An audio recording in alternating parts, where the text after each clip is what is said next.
evening, good evening, good evening.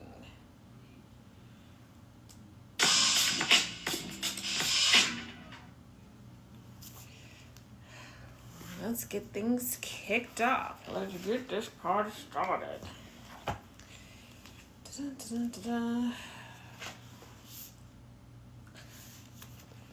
Okay, we will be picking up on page 99. As always, you do not have to have the book in order to follow along.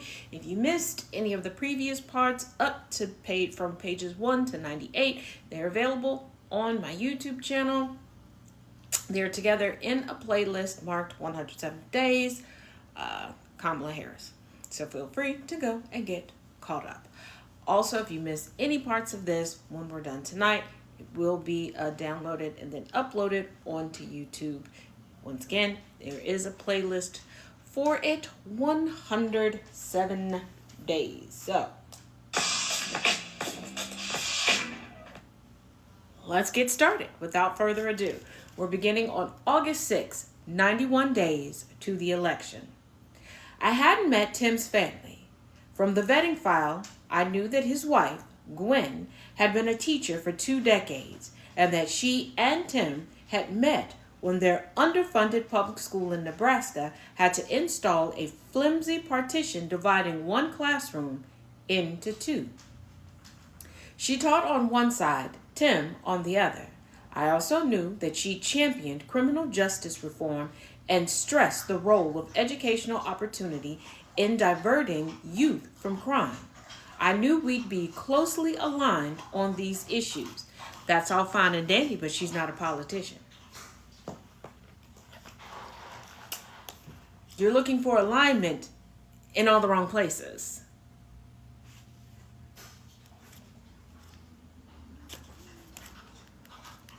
While she was known as an important advisor to her husband, she hadn't taken a high-profile public role in Minnesota as Minnesota's First Lady. I wonder how she'd manage the glare of the next 91 days. What glare? What glare? Nobody really pays attention to the second person, whether it's the second man or the second lady. Because I bet most people don't know that right now, Usha Vance spends most of her time in Cincinnati, Ohio. Nobody cares. Just like outside of taunting and trolling Michelle Obama, nobody really cared about the First Lady position. They didn't care when Nancy Reagan wanted to flaunt herself all throughout the White House. They didn't care when Jackie O was doing what she did. And nobody cares when or if Melania Trump shows up for anything. So what would the glare do for this woman? These are people who have been in politics. These are people who have cemented their public image or not. These are couples that have figured out how to make it work. Because yes, you can be supportive of your spouse's career path and not be in the public eye yourself.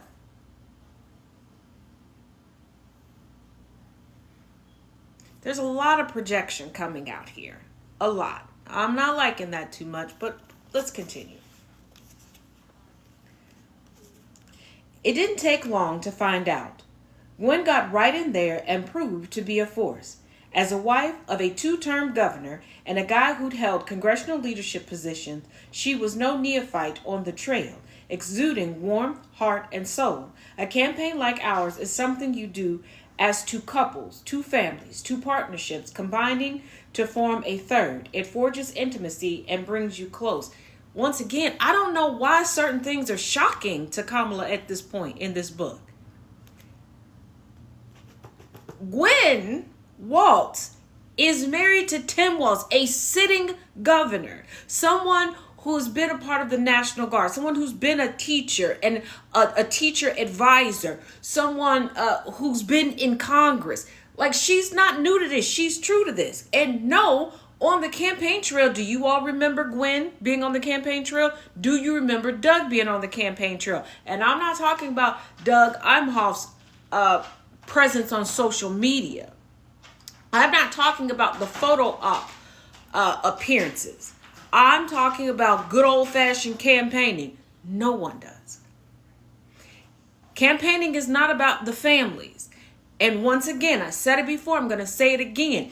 I don't give a damn about your family when it comes down to me voting for you, and neither should anybody else. And let me explain why. The family isn't going to be in the situation room. The family can't go into a skiff. The family isn't getting briefings. The family doesn't have the nuclear codes. The family isn't going to be sitting down meeting with global dignitaries. I do not give a shit what your spouse wants to do all day long as it's legal. Now, if they try to turn one of the rooms in the White House into a meth lab, then yes, I got a fucking problem and I should know about it. Other than that, I don't care. Stop trying to sell people this picture perfect family. This is a job. We need to know if you are qualified for it. No more, no less. I adore Gwen. Our first encounter was in the locker room of the Temple University gym, appropriate enough for Coach Walls. It was my idea for the campaign to lean into Tim's brand as coach, a role that conveys both strength and caring.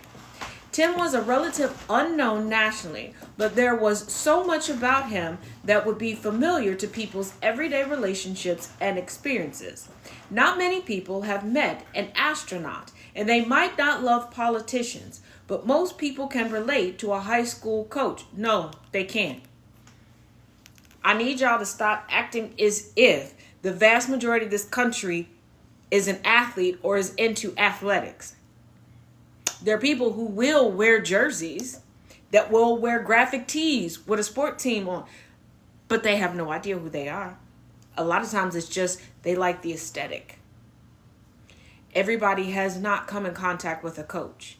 There are some people who idolize certain positions because of the title. That's it. But once again, we need to get back to focusing on politicians who show that they're qualified for the job. Period. Period.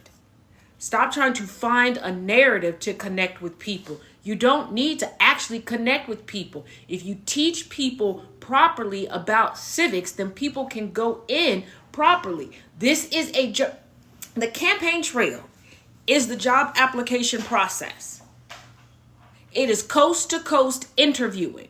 Think of it as the different rounds of interviewing. And the debate stage are those group interviews that everybody likes or hates, depending on how you are.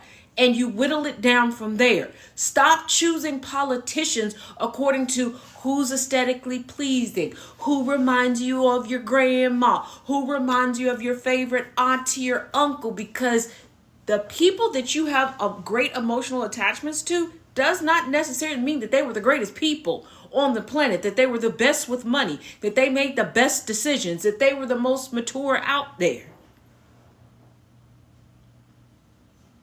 Trying to look for someone that made them feel warm and cozy and seen and heard is why we have Trump, instead of looking for who's qualified.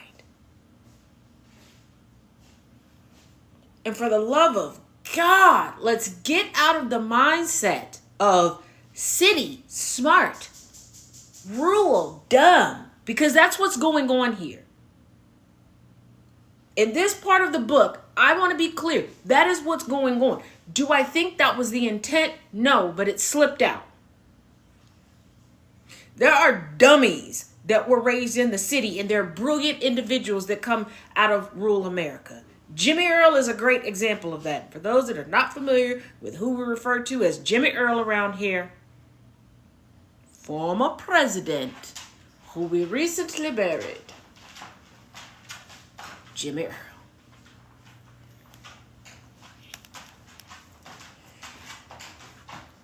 Jimmy Carter, y'all.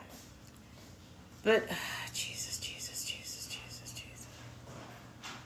Tim was a relative unknown nationally, but there was so much about him that would be familiar to people's everyday relationships and experiences. And once again, why are we downplaying Tim Walz? Tim Walz got on your radar and the radar of everybody else because of a quip he gave in a national interview that propelled him to the national stage. Let's be honest. Let us not rewrite and redact history. Because that quip that he gave became a part of the overall Harris Walz campaign. It became a part of the campaigning narrative. Let's not pretend like by the time Tim Walz became the VP pick for this ticket, people didn't know who he was. Because we sure the fuck did. He had the viral moment of the race to POTUS Mountain 2024. Let's give him his accolades. And especially as black women who get overlooked and overshadowed, let us not turn around and do that to somebody else. Right is right, wrong is wrong.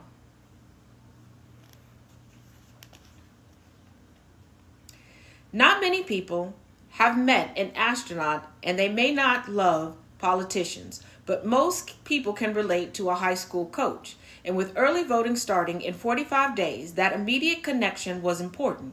Knowing that, I'd asked the team to print up coach signs that people could hold up at rallies. This man at this point has been a service member, a congressman, and a governor longer than he was a coach. This man is a sitting governor. Sitting governor, sitting comfortably in a second term as governor, and you've reduced him to coach after spending multiple pages in this book complaining about you being placed in a box that you put yourself in due to your gender and people not defending you and you being looked at a certain way. And you took this accomplished vet after touting and fangirling over another person's military service, over fangirling over another person's gubernatorialship, to reduce this man to coach and continuously be shocked by his family's ability to maneuver through the political landscape.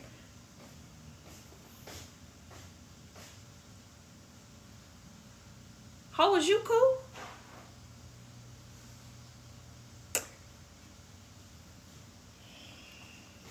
And before you come in here and go, I can't believe you're criticizing her. I criticize everybody. I critique everybody. I'm not going to sit here and act like every garden is free of weeds and that every flower smells beautiful all the time and that nothing wilts. You can have a beautiful bouquet and love the overall look of the bouquet and still see wilted petals and still notice that the water needs to be changed and still notice that that's not the best vase for it. I overall want the best for this country because I am here and so are many other wonderful people who could do wonderful things. So are so many people trying to just survive and be comfortable with their families. That means critiques must happen. Iron sharpens iron. If I know that I am iron, why would I sit here and let others dull out and vice versa?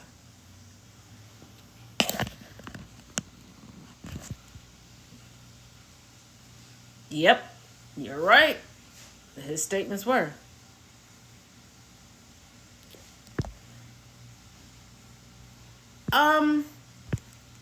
I wouldn't say so much that she spent too much in white culture because whiteness doesn't have a culture.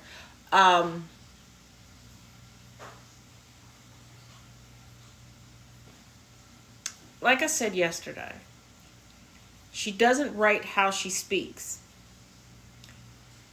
She's dripping in elitism at this point. Her family has gotten to a certain stature and she needs to remind people that they're not where they used to be. And I've met people who were like that. And they get to a point where they want to remind you that they're down to earth, that they got it out the mud, but they're not there anymore. And they've kind of unrealistically distanced themselves from their origin story.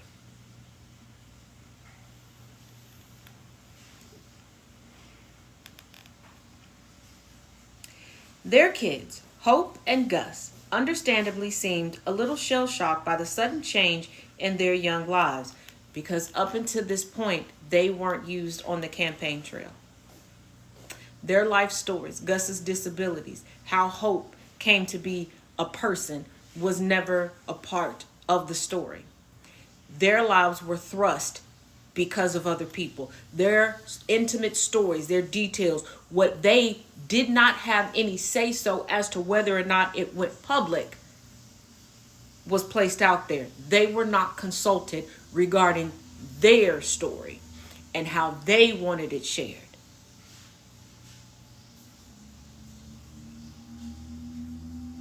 And I think people are forgetting that, because when we say protect the children, that means protect their autonomy as well. That means give them privacy. That means give them a say-so in what is shared. And as somebody who had a mother with a knack for waiting until people were around to ask me the most personal thing or trying to tell my business, I know how that feels, and it's not comfortable. And it's very rarely told properly. It's very rarely told in the proper context. It's very rarely told from the person's point of view with them in mind. And then you have teenagers who are now around other teenagers with unfulfilled, uncompleted frontal lobes that are going to have questions that they can't answer, or ask, or questions that will be asked in inappropriate times and areas regarding subject matter that honestly should not be discussed anywhere.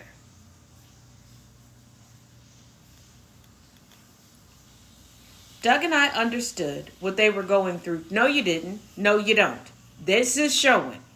Girl, don't keep pissing me off. Girl, turn the corner in this book real quick.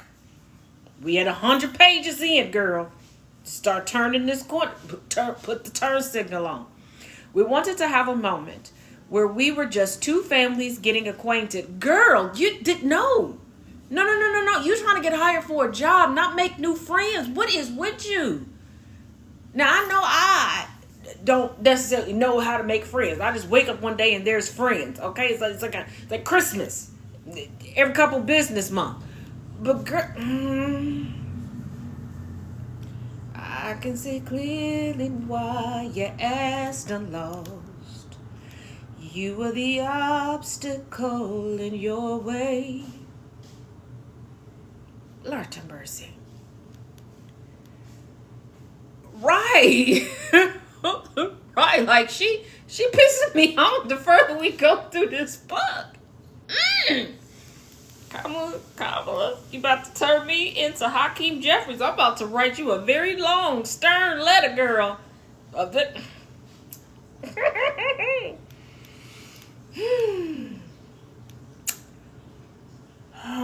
Our kids had been there 4 years before. No, they weren't. Didn't nobody bring your kids up until this time. And now they grown. And most of they got brought up because they was talking to defend you. If they'd have been quiet, nobody would have brought them up. Didn't nobody? Girl, we didn't even know y'all had kids till this time around. Okay, didn't nobody know that they was calling you mama until this time ago. Girl, if you rewrite something else, rewrite the fuck something else. Don't make me channel my inner Bernie Mac on you. Okay, don't make me turn into Bernice McNamara. Don't do it. Girl.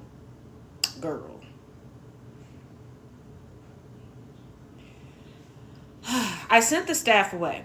We wanted to have a moment where we were just two families getting acquainted. I was concerned for the kids and wanted them to know this was going to be okay and that we cared about them as people, not just props. Oh, so you admit that they were props to walk on stage with.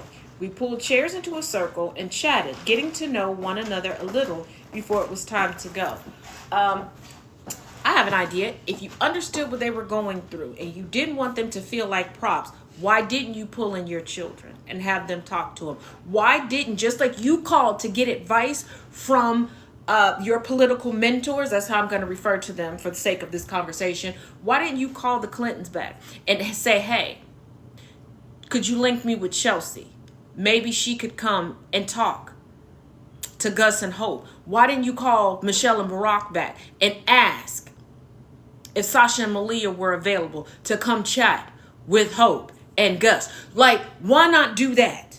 Why not have them talk to the people who went through the shit? And while you talking to Barack and Michelle, ask Michelle, like, hey, girly pop, can you call your homeboy, you know, your candy boo, and ask if he could get the twins to stop by and talk about, you know, what it's like to go through this yada yada sis boom bada, especially while being in high school? Not, I want to sit you all around the adults who didn't have to go through this as children, and especially not as children with disabilities or children who their parents needed a little assistance in them being born and still in a high school setting, and now being tossed into very adult, very technical, very medical minded conversations with peers and nosy ass teachers and staff.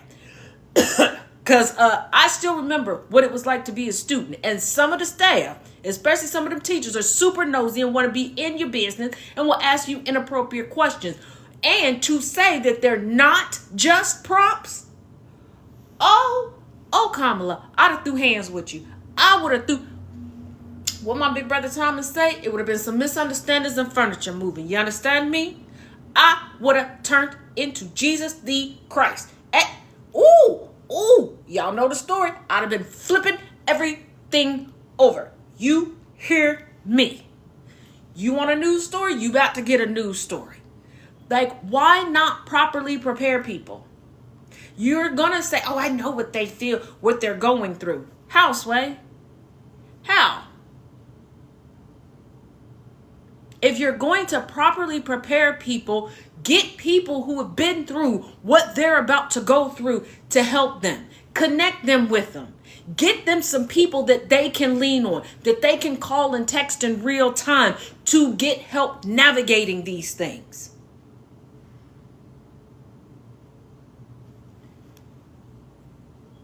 And even if they couldn't physically come to where you were at, we're in a technological age.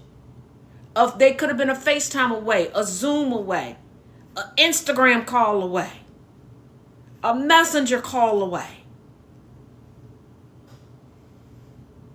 You don't sit them in the corner. We're here for you. How? Because the adults in this situation have to dedicate all of their time to campaigning and damage control. And damage control for Kamala and Tim. So who was going to be dedicated to these children? Let me reiterate, these children, to get them through. Like, sometimes I truly don't think adults hear themselves when they're talking about children. I think that sometimes we have the best intentions, but because we try to remove ourselves from those times when we were teenagers and young adults, because society indoctrinates us into, oh, we're so much better than that. We've gotten so far beyond that, have we? And should we have? Why do we push ourselves to get past the fun part, past the imagination, past the resting? Because I still believe that nap time should be a thing for everybody. And I mean everybody. But also helping one another and leaning on one another truthfully. When did we get away from the buddy system? And I mean the overall buddy system. Why weren't these kids given buddies? You're calling all these people to advise you on all of these things, but you couldn't call them back to get them advice and advisors on how to get through this campaign?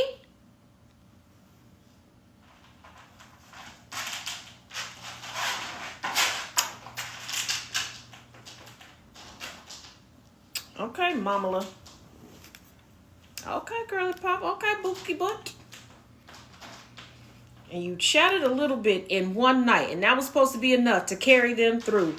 Okay. We're at 94 days. 94 days, they're added to the campaign. And one conversation, sitting in the corner, like we're at cheer camp, and you about to pass around the spirit stick, was supposed to be enough?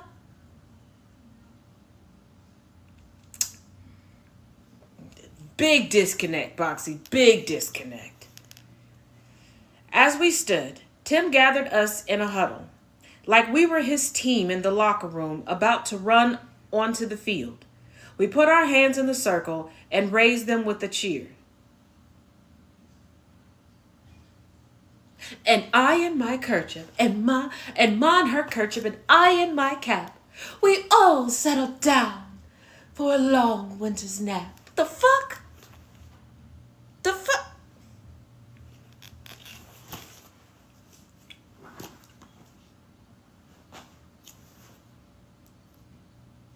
No, God!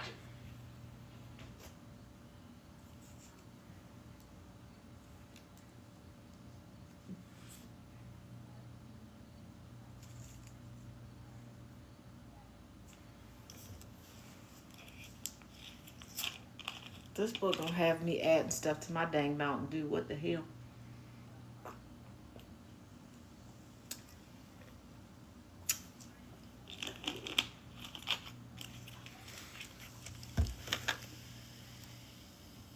There's nothing obstructing my glasses.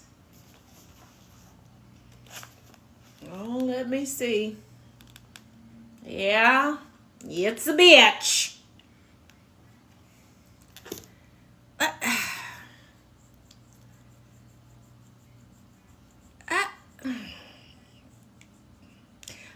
I feel like Tyra Banks right now. We were rooting for you. We were all rooting.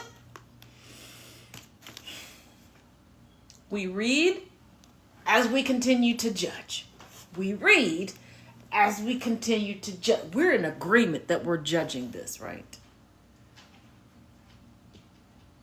I'm not the only one irritated as we go through this. Like,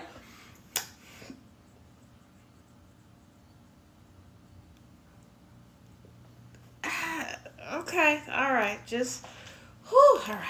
We're all in this together. She giving us all my grants. No, that wasn't the soundboard. That's just some sounds that I have on my iPad. The soundboard is still in the box. I don't have enough time to figure it out. We'll figure it out together tomorrow.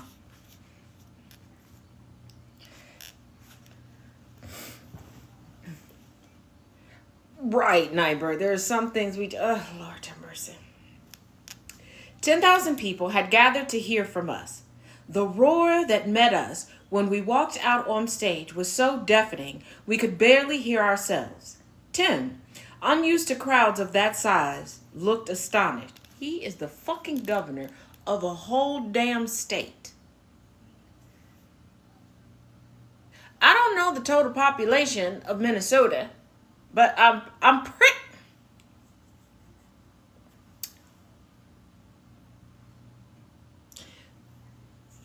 From the moment that Tim Walz was on MSNBC, the vast majority of Minnesotans were talking about how great he was, how they love seeing him here, him there, how he's at all the fairs with thousands of people and he talking to the people and he's here and he's there. Thousands of people everywhere that he go. And all the things that he does and all the places that he speaks at. And he just gonna keep playing in this man's face and acting like he just a bumpkin.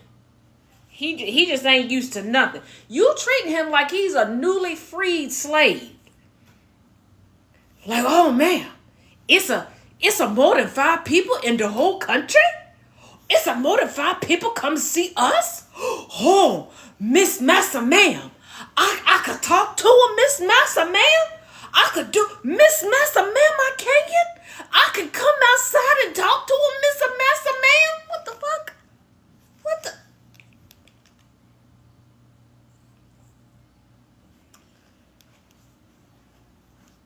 You know, that whole ad that social media quip will say about the Tim Walls white people tacos.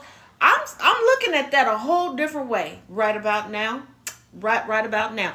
I thought we was all laughing together, and it seems like we were laughing at Tim. And I just want to say, Tim, if you see this, I am sorry. If you want a real friend, come holler at me, okay? I've seen the type of fair food that you like, and I actually can make some of that, but I got you.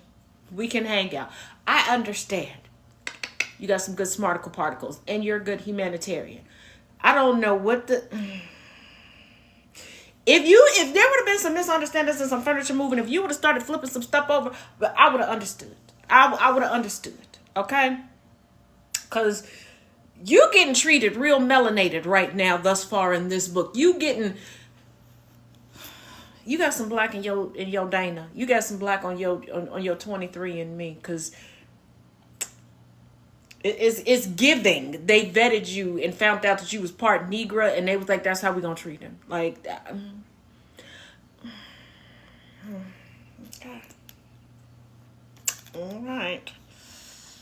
Jesus Christ.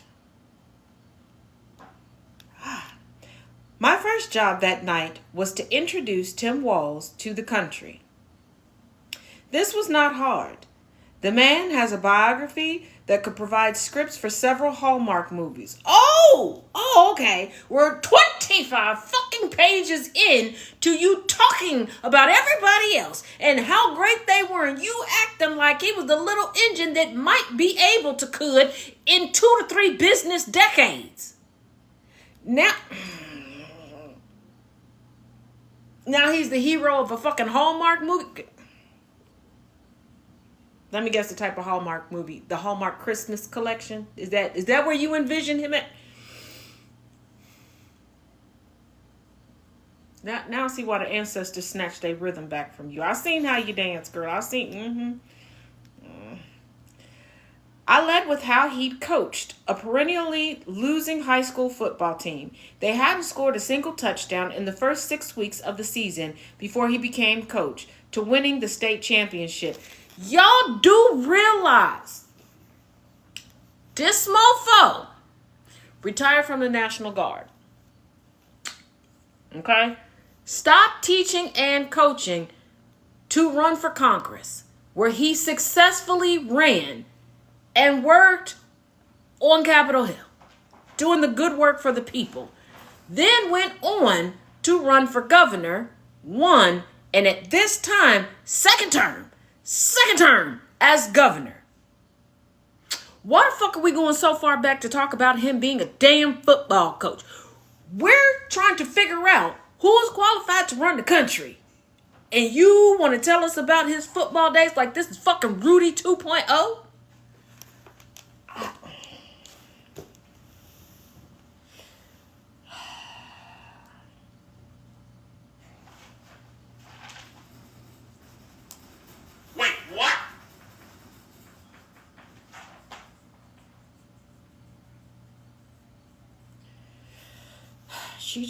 She cannot stop looking at this man as a coach.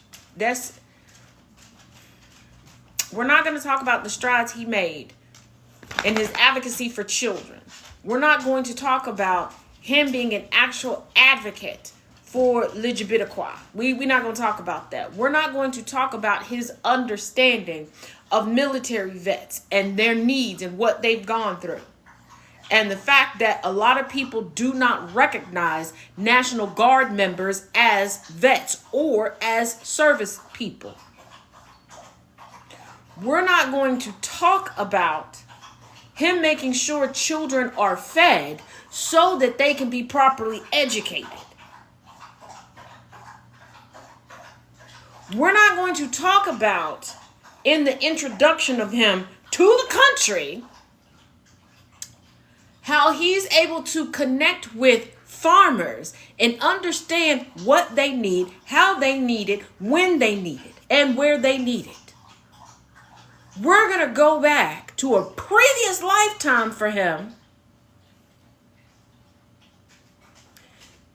and talk about how he was able to get the calisthenics together, revamp the playbook, and inspire his team to win one for the Gipper. Okay.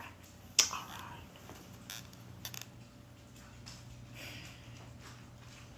I went on to tell the story of how a student who wanted to start the first gay-straight alliance at the school had gone to this storied football coach to ask for his support. Waltz immediately agreed to become the group's faculty advisor. Tim said he thought it would send a message of inclusion if the advisor was a football coach, a soldier, straight, and married. Well, at least Tim remembered that he was a soldier. But once again, we're not going to bring it up to speed. We're not going to bring it up to present day and what he's done in support and protection of the LGBTQIA plus community. We're going to keep it distant. And I don't think people realize that this story that people were saying and retelling contained it to then. It didn't grow and flourish. There was no adding on. It contained it to them. And that's why, and in talking to quite a few people from the LGBTQIA plus community, they had reservations and were like, do I want to vote? Like, this is giving performative, because they didn't know of any progression.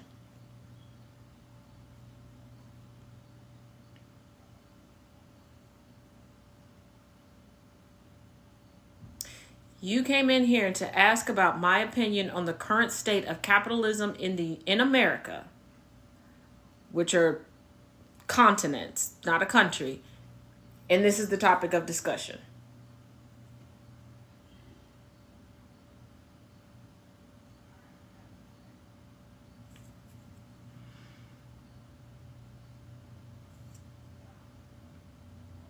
And at the particular time that you decided to ask that question, I am talking about proper advocacy for the LGBTQIA plus community.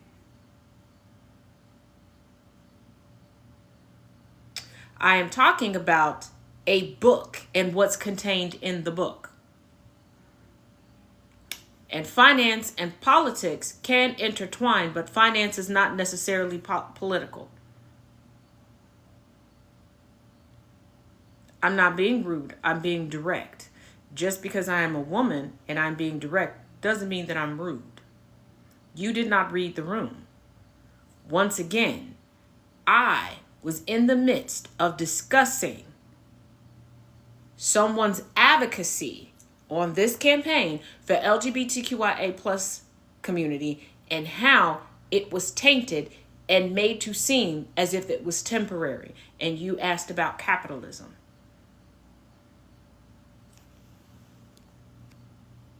I don't care if you're a Democrat, Independent, Temperance Party, Pink Party, Tea Party, No Party. That makes no never mind to the fact that what I was discussing stemming from this book, you paid no attention to and came in to ask a question.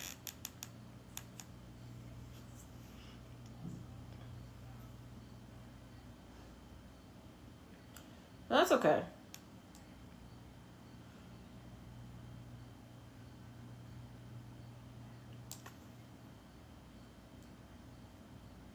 I'm not gonna fire you. I'm promoting you to customer.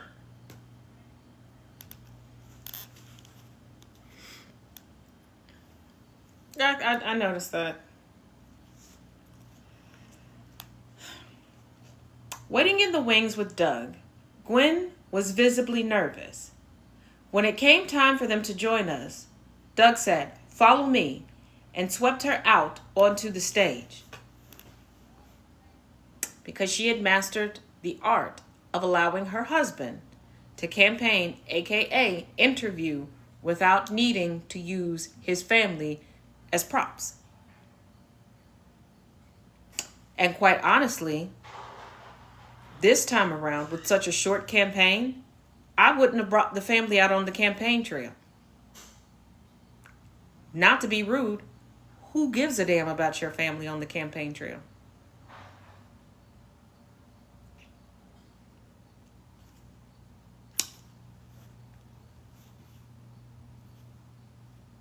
The only spouse I gave a damn about while anybody was campaigning was Mike Pence's wife. And the reason why I say I was concerned about Mike Pence's wife is because of the nature and the dynamics of their relationship and what they disclose publicly unprovoked. And the fact that he has a rule that he will not be in a room with any woman without his wife being there, that he will not make any decision without consulting his wife, business or personal. So that means she would be involved with any business that affects those of us under the advisement of the president and vice president of the United States. So yes, I was concerned. I wanted to know everything I could about her. Absolutely. Because that is their dynamic. He was chosen to be on that ticket. He was chosen to be that person going into skiffs. He was chosen to be that person going into the situation room. So absolutely. Just like the original dynamic that Amy Coney Barrett had within her chosen religion, which has shifted. It has changed, where she had an advisor that professionally and personally, she had to run everything past. And I was like, whoa, she's going to be on SCOTUS. Well, what's going on here? She has to run everything past this person, and this person is ultimately making the decisions for her. I need to know about this person. How often does it change? Is anybody else involved in these situations? Other than that, I don't care about your family.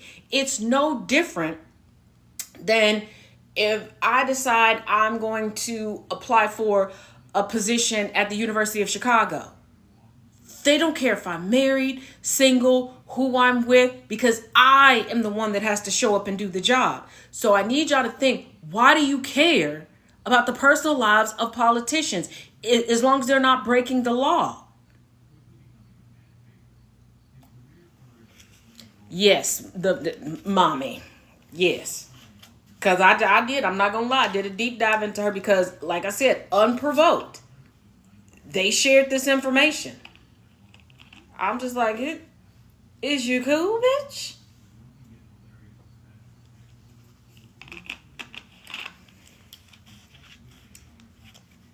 But Gwen Waltz and their family, and I think this is why so many people have such great respect for politicians like Tim Walz. They're not parading their family around. They're not saying, hey, vote for me because my wife's a school teacher and we have dinner together every Sunday. Nobody gives a shit. They give a shit if you can do the job. He's not like, oh yeah, here's my disabled son. Yep, I can be your governor. And here's my daughter. Ain't she a cutie? Vote me in. Like, we got to get past that. We got to get back to the meat and potatoes. If you were interviewing somebody for a vacant position, would you care who they're bumping uglies with? Do you care what time they have dinner? Do you care if their child is an A student or an F student? Because what does that have to do with the job you're trying to hire them to do? Like, please stop taking your family on campaign trails and at campaign events.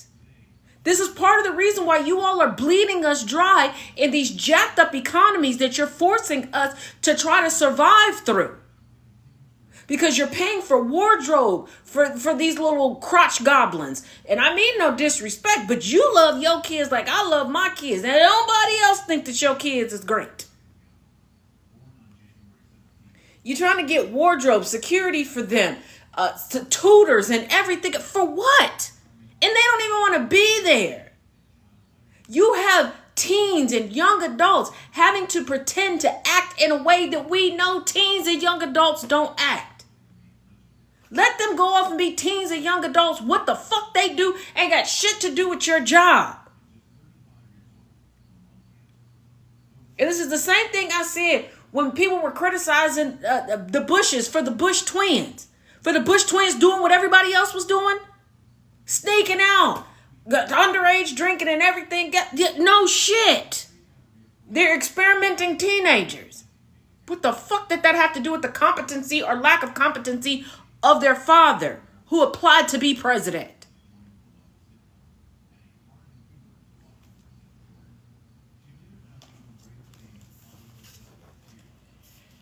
As the four of us stood for applause, what the fuck are they applauding Gwen and Doug for? Successfully fucking politicians? What?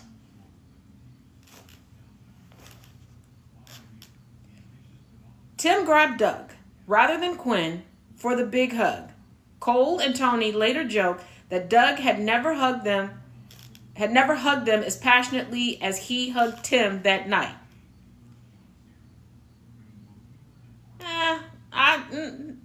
Once again, that shows Tim knows his wife. His wife did not want to be on the campaign trail. She didn't sign up to be a politician. She signed up to love him and to honor her vows. And that's what she does. When Tim clasped my hand to thrust it high in an enthusiastic victory gesture, he was so tall that the entire front of my jacket rose up. It's a fucking jacket. You act like your boobs popped out. This was not a Janet Jackson moment. What was the point of putting this in here? What was the reason, Kamala? What was the reason? So fucking dramatic. It felt like I was dangling from a jungle gym while wearing a suit. Well, maybe you should have been a little bit more casual. If you wanted to connect with the people and you're making signs that say coach and you're telling stories about the football team, you should have been more casual. Like, also, let's normalize that. Let's normalize it when you're meeting with the common man or woman or person as a politician. Dress the part. Read the fucking room. Why are you showing up to a town hall meeting in somebody's sweaty ass recreational center gym in a suit? If you don't put on a fucking t-shirt and some cargo pants, or you want to sit here and say that you connect with us and you understand us, but you're coming in looking like a used car salesman. Like, what limit are you trying to set? Like, let's be real. And Kamala Harris, you keep bringing up you in these pantsuits, which I will never understand why when it comes to women in politics, oh, you got to have the hair done, the makeup, and you got to look feminine, but you can't wear a skirt or a dress suit. It has to be a pantsuit. And Kamala, you're known for wearing Chucks with your pantsuit.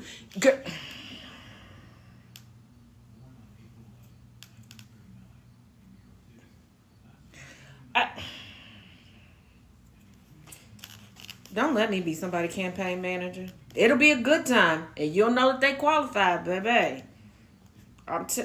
Y'all got mad at JoJo,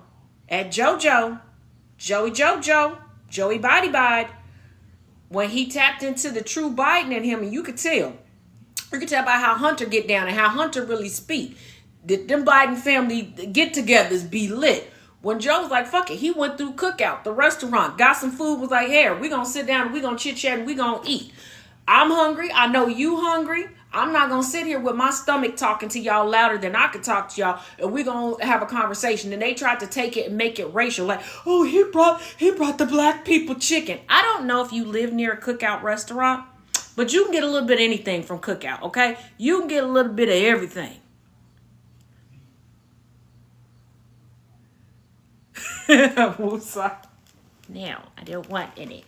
But you can get a little bit of everything from Cookout. You can get some hot dogs, you can get cheese curd, you can get a cheeseburger. You can get anything, okay? And he just got in a rate and was like, here, get it. That is how you campaign. Talk to the people. You getting these people to come out during the time that they will be eating, during the time that they will be cooking, cleaning, doing homework with the kids. Get some people to come, some tutors. Pay some teachers a little extra. We need some extra money to sit with the kids and tutor them while you talk to the adults.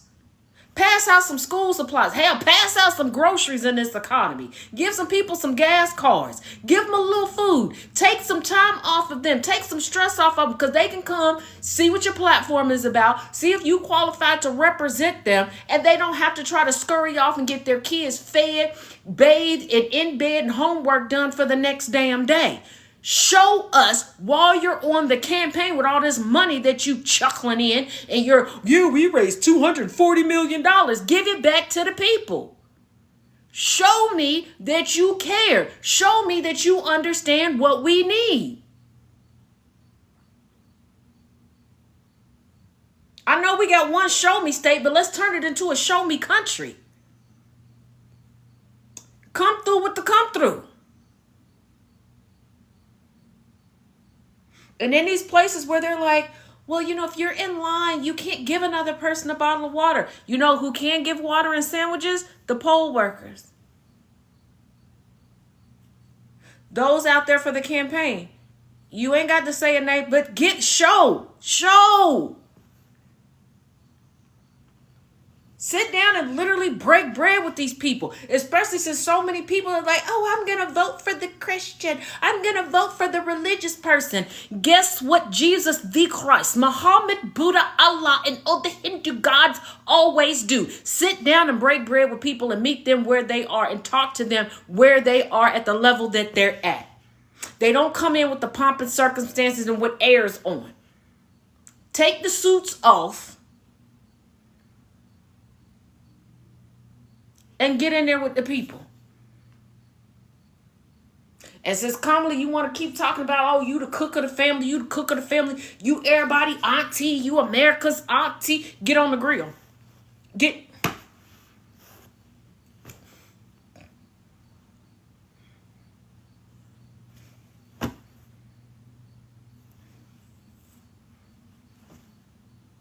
There's a pastor of a church out of Cincinnati, Ohio that I know.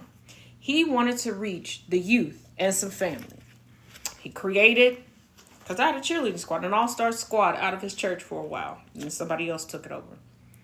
Because he was like, you know what? They're tearing down all these recreation centers. Let's give the kids the stuff. Give them something to do. And before he could, he was like, I need to be able to talk to these people to see if my ideas really would benefit them and what what do they really need? What ideas do they have? He literally, in front of his church, pulled out his grill from home, got out there cooking. Other folks started joining. One lady lit a couple doors down, literally went and made a pan of macaroni and cheese and brought it. It was like, hey, what you do? Oh, you got some ideas, Pastor? Let's talk about this. Another person pulled up with some potato salad. Next thing you know, they had a whole block party, so to speak, of people saying, yeah, we need this. Oh, yeah, these kids do need something to do. I'll come out and do this. And that's how you take it to the people. That's how you take it to the people. You want to show us that you're willing to do the work for us.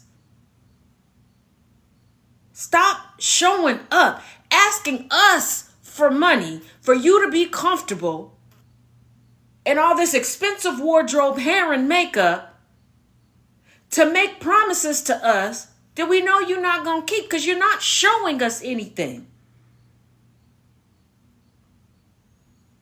Especially nowadays when we see all these videos where people want to test new employees. Oh, well, can you do this job for 30 minutes? I need to see how.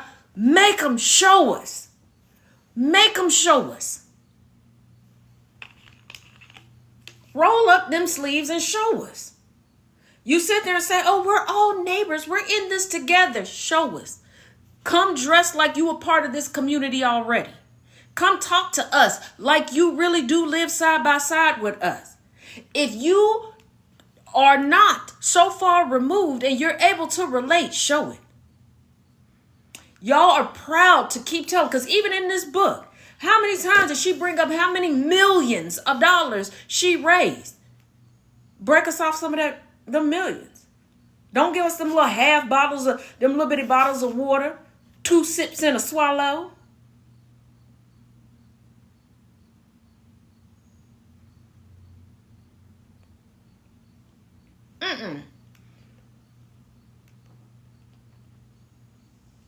So I'm supposed to use my gas to come see you, pay for parking, get a swallow and a holler of water, still got to leave, feed myself, use gas to get back, get my house clean, get my stuff together for tomorrow. And I learned what? You got some friends that make music?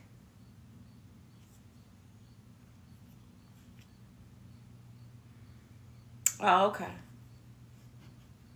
Okay. I will say at least the Obamas knew how to do a campaign. I scooped during the second Obama campaign an event. John Legend was performing. I was the only one that had footage. They served food. There was a performance. There were spoken word artists. There were people talking, people passing things out, all sorts of stuff. There were different sponsors that jumped on board that were like, hey, you need groceries here. There were nonprofits that were there. Hey, you need help with utilities. Come through here. It was a full community event. And they did it to show, hey, on local levels, in areas we're not even familiar with, we can come through and make things happen for you. So imagine what we can do in the White House. Imagine what we can keep it pushing for in the White House.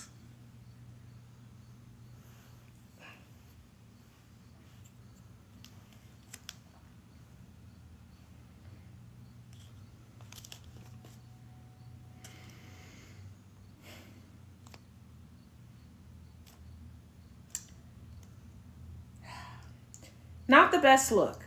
Why not? Why not? You wanted this whole, we're all in this together. We are family. Look, this is what you got. You got the big brother, little sister thing going on. You got the we're one big melting pot family image going on. The enthusiastic coach big brother standing there with like, okay.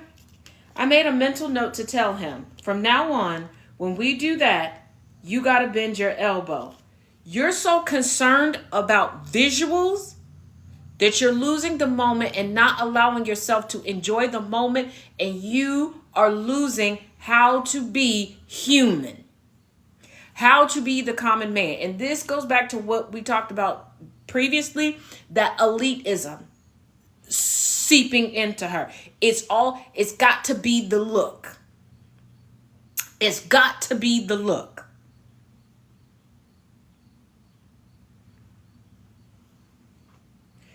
We rode the high of the crowd that night. It was a room full of joy. The campaign was fresh, alive, vibrating with energy. It seemed like anything was possible. Okay, and we're going... How do I keep... Oh, here it is. I was about to say, how do I keep losing the bookmark, okay? We're going to stop. We're going to start tomorrow at August 7th. Only because I have to go and get things lined up. In 30 minutes, I will be seeing you all over on the Tube Review for Conversations with Taz. Talk About It Tuesday.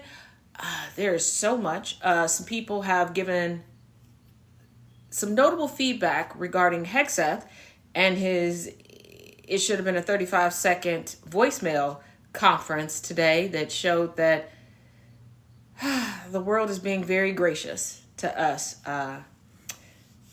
The world will look after fools and children. And once again, the United States are the fools of the planet. Because the president, Secretary of Defense, and all of our generals in one place, highly publicized. Yeah. And then there's some other great commentary that we are going to discuss in 30. Are you cooking, or do I need to pick me up something to eat?